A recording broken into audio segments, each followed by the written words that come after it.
Hey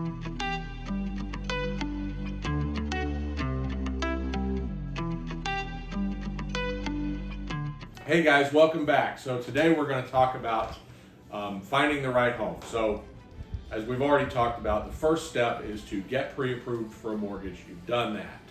You know what your budget is. You know how much you qualify for. You've found the right agent that you want to use to go find the perfect home. Now you're ready to go find the perfect home. How do you do that? Where do you start? What should you be looking for? What's important? That's right. So these are very difficult questions, not because of the questions themselves, but because they're very intimate to the buyer and which is looking for the home. So a lot of times, first-time home buyers will be looking for certain school districts or certain type of schools for their kids. Others will be looking for proximity to work and what their commute is like. Others are more motivated by what is the community like and what it is after work like living in that community. Example, some of the phrases you might hear is walkability, proximity to shopping and eating and entertainment. So for different folks, different things kind of speak out. One of them could be, hey, I've had some folks that want to live out in the country so that they can be closer to the hunting lease, right? That's fantastic. It doesn't really matter what it is in the grand scheme of things, other than that you have taken the time to honestly assess to yourself what is most important. And when it comes to house hunting, a lot of folks kind of think it's a matter of elimination, right?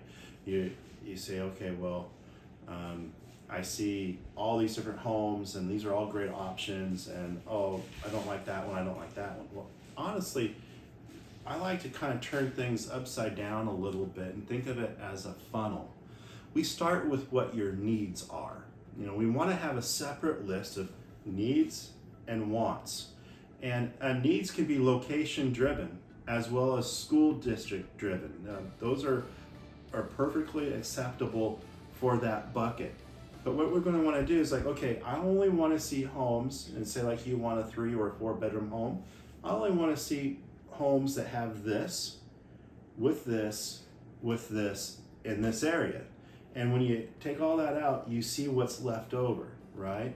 And then we can do a further criteria on price point, because you got yourself pre-qualified, you know where you are. So it's a holistic approach based on what your needs are, and then it's our attempt to be able to find the right house with as much of the wants that you're looking for. Some markets are better to get all the wants than others, right? And so it depends on where we are and when you're buying, depends on how much of those wants we can fit into a home. But we're also going to be taking a look at the cost analysis. So like you find 3 different properties, well, which one should you move forward with? Well, that's where the finance guy and me is going to come out and say, oh yeah, we're going to take a look at all 3 of them.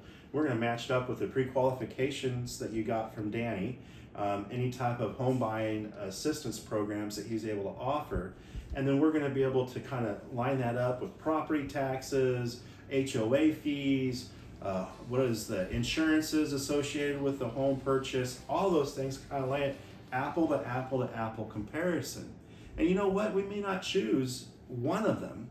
We might want to make an offer and see from all 3 sellers which ones might be willing to provide you with seller assistance to help you with other closing costs, right? Maybe for you, it's like, hey, any 3 of these homes I would really like.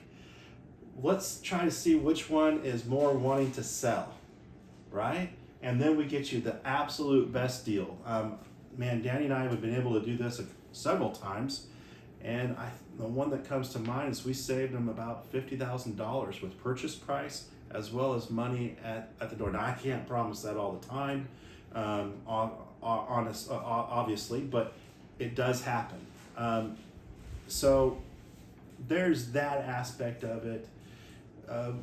Was there some other things that I might need to address? So what happens if you want to show somebody a house that doesn't fit their box of needs. Maybe it's a little bit above their budget, or maybe it does or does not have one or two things that are must-haves for that potential home buyer. So that actually happens a lot, honestly. So the first rule, if you ever are looking at a home that goes above your budget, number one rule, don't ever fall in love with anything, okay? Don't fall in love with any home, because as soon as you fall in love with something, negotiation goes downhill. It's harder for me to negotiate harder because you're so afraid of losing home, right?